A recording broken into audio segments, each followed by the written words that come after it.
Hello, good morning mga kalagwatsero. So ayan, update na naman tayo din sa ating SLEX TR4 sa may Santo Tomas. So ngayon is Sunday, April 5. So medyo matraffic ng konti din kasi Sunday ngayon, maraming nagsisimba papunta dyan sa may St. Padre Pio Shrine. Yan, kasi nasa San Pedro na tayo ngayon mga kalagwatsero. So dito tayo mag-exit. So left turn tayo para makapasok tayo doon sa may SLEX TR4 mga kalagwatsero. So yan, nadaanan natin din ni Andali at saka yung Alphamart. So ito na yung barangay San Pedro, ito na yung pinaka proper. So yan yung Alphamart. Yan. Ito na rin yung kalsada, shortcut road papuntang barangay Santa Elena. Yun. So ito yung mga binablog natin ng mga nakaraang linggo. I think almost 1 month na. Yung kino-cover natin yung Royal Palm ba yun na subdivision na tinamaan ng SLEX. So yan lang i-update natin ngayon mga kalagwatsero, yung pinaka SLEX TR4 na diretso tayo ng barangay San Antonio para may update ko kayo kung ano na yung status ng ating SLEX TR4 kasi napakahalaga ito mga kalagwatsero dahil mabawasan talaga yung traffic natin din sa may Santo Tomas, from Santa Anastasia hanggang din sa may San Pedro. Dito tayo natutsok sa napaka-traffic, heavy traffic talaga siya. So ito na yung SLEX TR4, mag-left turn tayo. So ito yung i-update natin. Sana matapos na to para mabawas-bawasan na rin yung sakit natin sa ulo doon sa Marlica Highway. Lalo na yung bandang EPIP, every morning yan, sobrang traffic. At din sa may San Vicente, San Miguel hanggang San Pedro. So, yan. So, ito na yung SLEX TR4. Ito ay 2 lanes, both sides. Meron itong haba na 10 kilometers, 10.8 kilometers from Santo Tomas to Macban, Laguna. Kasi hinati-hati kasi ito mga kalagwatsero. So, din itanong natin yung I think Royal Palm na mga subdivision yan. Yan yung tinamaan sa may right side. Parang naputol yun. Naputol yung mga row houses dyan o mga townhouses. Din yung kabilang side, yan din yung isa sa mga subdivision din. Nakalimutan natin, Stone House ba yun? Ang tawag? Nakalimutan natin yung mga subdivision din So itong Royal Palm ang pinablog natin anong mga almost 1 month na. So ito na yung San Pedro, barangay San Pedro proper. So dito tayo mag-start kasi doon sa may San Felix sinara, hindi tayo makadaan. Sana doon tayo may sa bandang San Felix, kaso lang hindi tayo makadaan. Sinara yan may harang dyan mga kalagwatsero, hindi tayo makapasok. So dito na lang muna tayo mag-start sa barangay San Pedro. So ayan, tanaw natin ang daming subdivision din mga kalagwatsero. So yan yung Highlands sa may barangay San Vicente yan. At saka sa unahan naman sa barangay San Miguel din yun. So mamaya madaanan natin yan. So yan, i-update natin itong SLEX TR4. So may haba itong 66.74 kilometers from Santo Tomas to Lucena City, Quezon yan mga kalagwatsero. So yan ang update natin din So may dalawang tulay pala na gagawin din din sa may barangay San Vicente at saka doon sa barangay San Miguel kasi may mga ilog kasi dyan. So tanaw natin ang South Spring Heights ng barangay San Miguel. So malaki na ang improvements. I think last 2 months wala pa, ngayon ang dami na. So ito na yung San Vicente proper. So shout out natin yung mga kaibigan natin dyan gilid sa may SLEX. Sila ay nagrereklamo na mga kalagwatsero kasi maingay daw Hindi totoo yan. Rinig na daw nila yung mga sasakyan, yung ng mga motor. Kasi dati kasi nasanay sila na tahimik itong lugar na to. So yan, medyo magabok ngayon kasi ang dinaanan natin ngayon is rough road. Hindi tayo pwede dumaan doon sa may may simento bawal pa daw. So dito muna tayo. sa gilid-gilid. Then sa unahan, tanaw natin yung construction ng tulay. O, tingnan natin. So dito sila tumagal, mga kalakwatsero, no? Matrabaho kasi itong paggawa ng tulay. Yan. Kasi may ilog kasi din eh. So dandan tayo.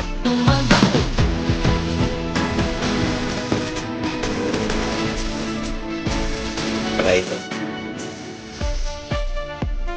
So nasa barangay San Vicente pa tayo, mga kalakwatsero. So yan, tanaw natin ang Mount Makiling, napakaganda. Ang ganda ng view pala din eh. So dati ano din eh, parang tubuhan pa at sa kamaisan. Ngayon highway na. Hindi tayo nag-expect na maging highway itong lugar na to, no? Sobrang tahimik din eh. Ngayon medyo maingay na talaga, no? Kasi yung ugong ng mga sasakyan, yan, no? Ito pala. So ilog kasi dyan, mga kalakwatsero. Yun, ito na yun. So dito tayo sa baba. Although may mga pakunti-kunti na daan din eh, naiwas sa traffic doon sa Mahardika Highway. Kasi diretso naman din to sa San Bartolome ang labas. Maiwasan mo yung traffic from San Miguel to San Vicente. Yan. So kung ito naman ay matapos, mga kalakwatsero, malaking tulong itong Isliks TR4. So mapabilis na natin yung biyahe natin from Santo Tomas to Lucena. Yung 3 hours ay maging 1 hour na lang. So may haba itong 66.74 kilometers. Then yun na nga, ang may-ari din eh San Miguel Corporation, no? Parang half government din siya. So ito na yung tinatawag na Isliks TR4. Connected dito sa South Expressway doon sa may Calamba.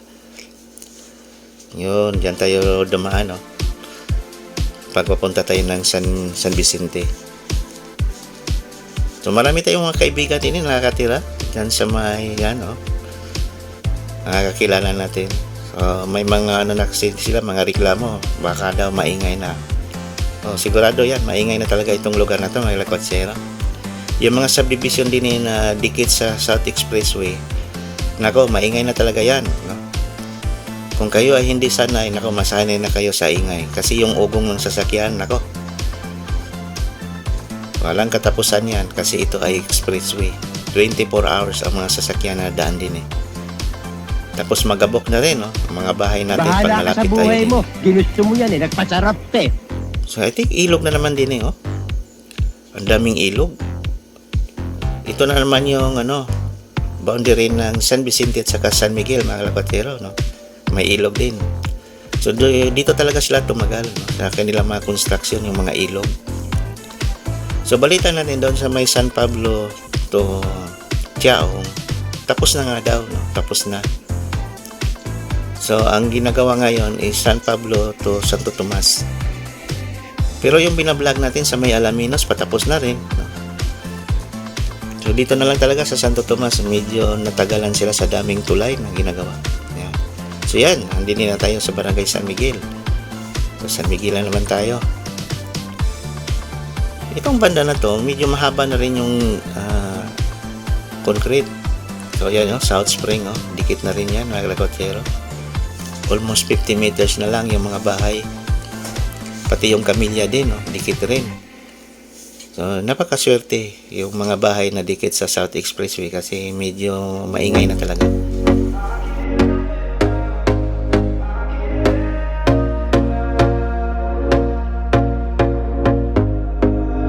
Here we go again. Trying hard but you wanna be my friend. Ain't no place to hide, ain't no one to run to. Here we go again. Call my bluff, I'ma be here till the end. I'm the one you ride, I'm the one you ride to.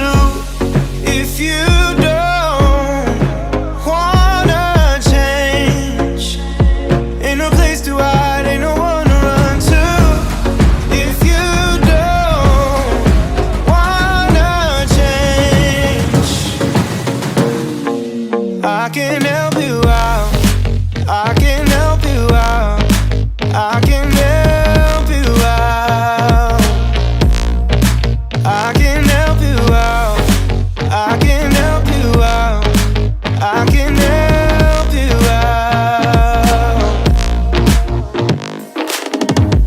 here we go again. Time is up and I'm calling up my friends. Ain't no wonder why, ain't no wonder right to. Here we go again. Call me up and you wanna be my friend. I'm the one you ride, I'm the one you ride to. If you don't wanna change, ain't no place to hide, ain't no one to run to. If you don't wanna change, I can help you out, I can help you out, I can help you out, I can help you out, I can help you out, I can help you out, I can help you out, I can help you out, I can help you out. Look, if you don't wanna change, ain't no place to So ito na yung Barangay San Miguel, mga lakwatsero. So tanaw natin din ang Camellia Homes. At nasa gilid na rin tayo ng South Spring Heights.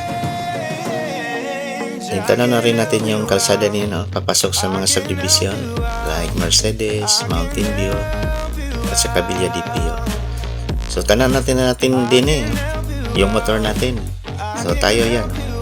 Nagapalod sa atin yung drone. Wala kasing hangin, so hindi tayo takot, no? Kasi pag malakas ang hangin, hindi pwede, no? Kasi baka masabit yung drone natin sa mga electrical wires din, eh. So tanaw natin yung Camellia Homes. So din yung napaganda yung view, ang lawak ng farm. Dati itong maisan. So ngayon walang mais pa ngayon, no? Kasi sa sobrang init, tuyong-tuyo yung lupa din, eh. So tanaw natin yung Mount Makiling. Yan. Napaganda yung Mount Makiling, mga kalakwatsero. So ito na rin yung Barangay San Miguel. So ang lawak pa ng farm din, eh, oh. Sobrang ganda. Tingnan. Okay. So continue tayo. But if I'm gonna lose you, I'm gonna lose it, I'm gonna lose it.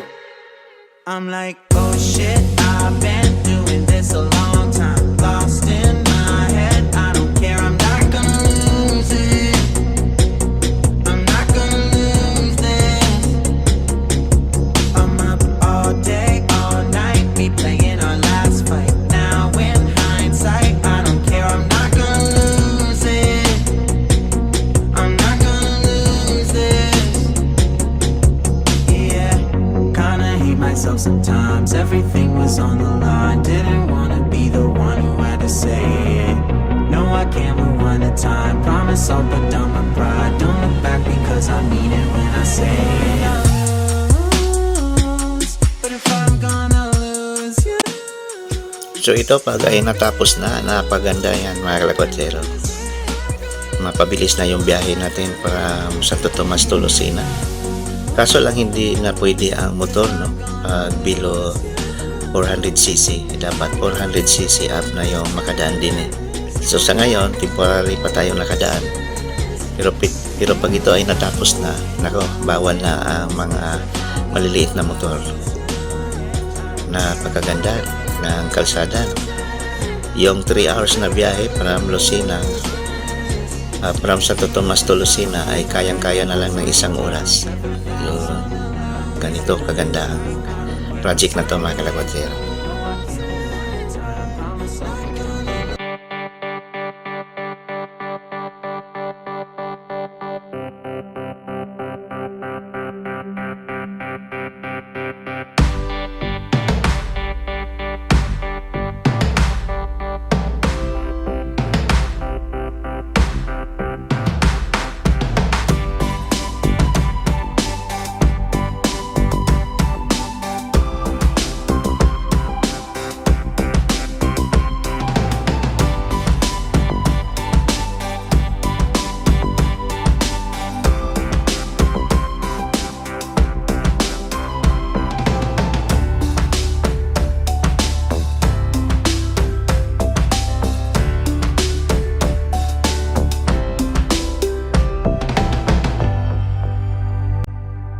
So yan mga kalakotsero, ito na rin yung Barangay San Bartolome.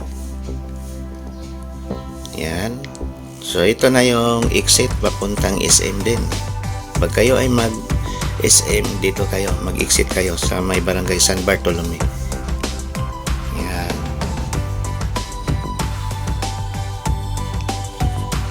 So dito muna tayo, hindi na tayo makatawid.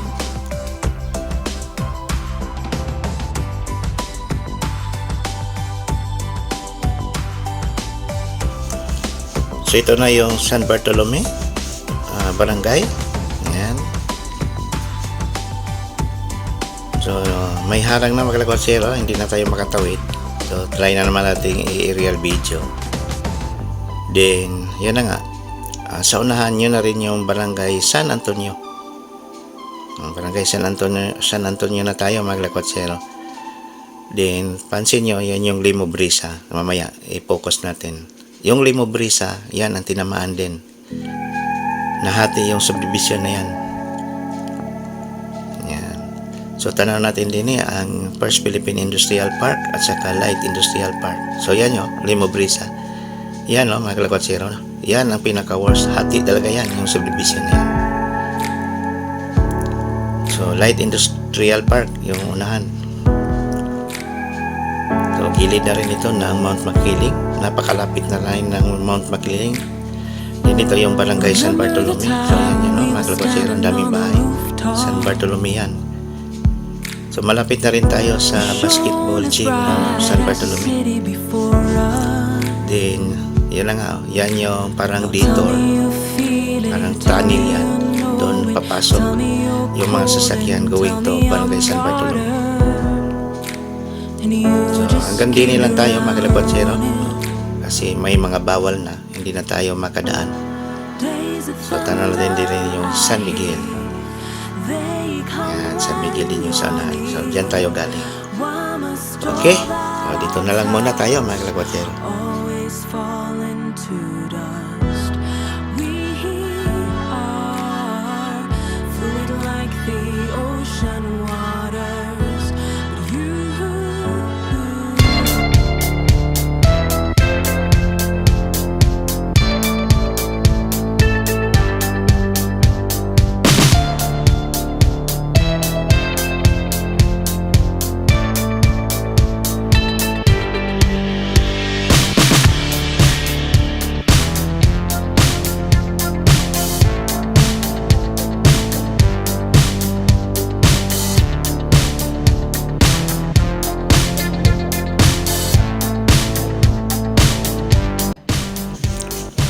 Okay, so balik tayo doon sa may Barangay San Vicente mga kalakotsero, kasi wala tayong madaanan din na-exit na, nakasara na pala lahat. So balik tayo. So tanaw natin na pag ganito na lahat, ang ganda, 2 lanes both sides, napakatuwid ng kalsada. Ang sarap magbiyahe, magmaniho pag ganito mga kalakotsero, wala traffic, no? Papuntang Lucena.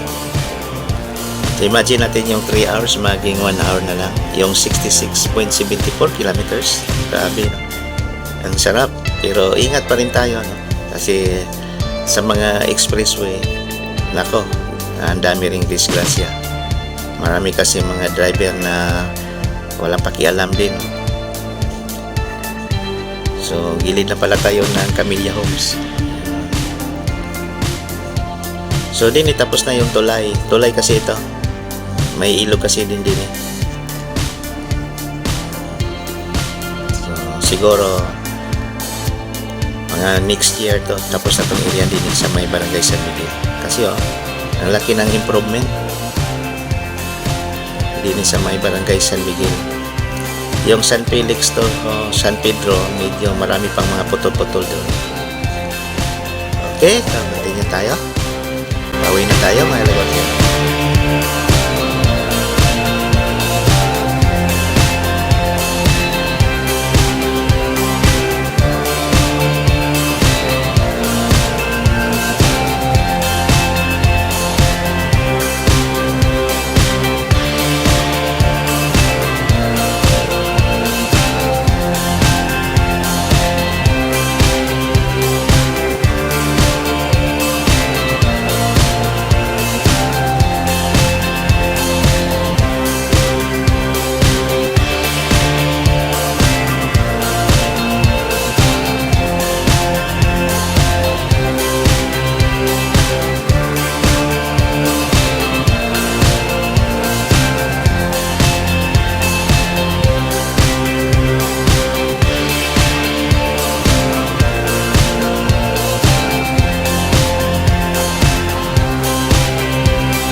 So yan, ito na rin yung boundary ng Barangay San Miguel at saka San Vicente. Ongoing construction nitong tulay na to, mga kalakotsero. Yan, medyo matagal ito gagawin, no? So itong proyekto na to, itong SLEX TR4, meron itong budget na almost 50 billion, mga kalakotsero. Grabe. Napakalaking gasto pala itong kalsada na to. Ito ay sponsored ng San Miguel Corporation. Medyo malaking trabaho ito. Ito na yung pinakailog, oh. Ito yung matagal gawin. Yan. So yan, San Vicente na tayo. So dito tayo mag-exit, mga kalakotsero. So yan pala, maraming salamat po sa ating mga bagong subscribers. At sa ating mga viewers, thank you very much for watching our videos. So, abangan na lang ninyo ang ating mga next vlog. Kaso lang, medyo mahal ang gas natin ngayon. Ay, nako po, sobrang mahal ng gas natin. Tapos napakainit pa. Parang wala na tayong daanan din eh. Balik tayo. Dito tayo sa kabila. Parang maghanap tayo ng exit.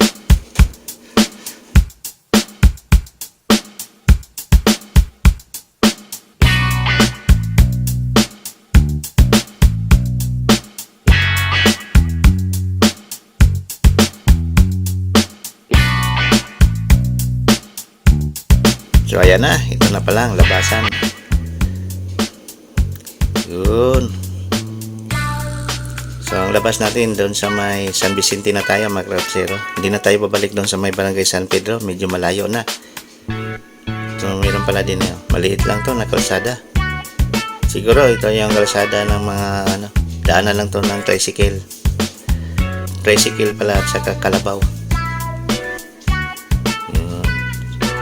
So ayan, nandini pala yung mga kaibigan ko nakatira. Ito palang banda na to. So naligaw tayo doon sa may expressway. Ito na pala. So ayan. Pista pala ngayon din sa may Barangay San Vicente. Happy Pista sa inyo. Yun. Ito pala yun. So dati, mga kalakotsero, sobrang mura yung mga lupa din na binibinta. Nasa 2,000 lang ang square meter. Ngayon, nasa 7,000 na siya. Grabe, no? Sobrang mahal na. Kasi nung una, inalok tayo din no? Hindi tayo kumuha kasi malapit lang tayo. Doon tayo kasi sa Mercedes kumuha. Din ngayon, pag kumuha kayo ng lupa din nasa 7,000 na ang square meter. Grabe. Ang taas ng in-increase. Pero yun lang nga din, hindi maganda yung kalsada kasi maliit lang. Kung meron kang 4 wheels, pahirapan. Pag may kasalubong tayong sasakyan. Yan lang, parang umayaw ako din Yan tara natin yung Maharlika Highway. So kung 4 wheels, yung dala mo din hirap talaga. Yan ang ayaw ko, mga kalakotsero. Okay, so yun. Tara natin yung simbahan ng Barangay San Vicente, Dinito na rin yung Maharlika Highway. Okay, so balik tayo doon sa may Barangay San Miguel kasi doon tayo uwi. Yan, napakaluwag ng kalsada ngayon kasi mahal ang gas at diesel. Kukunti na lang ang nabiyahe, mga kalakotsero.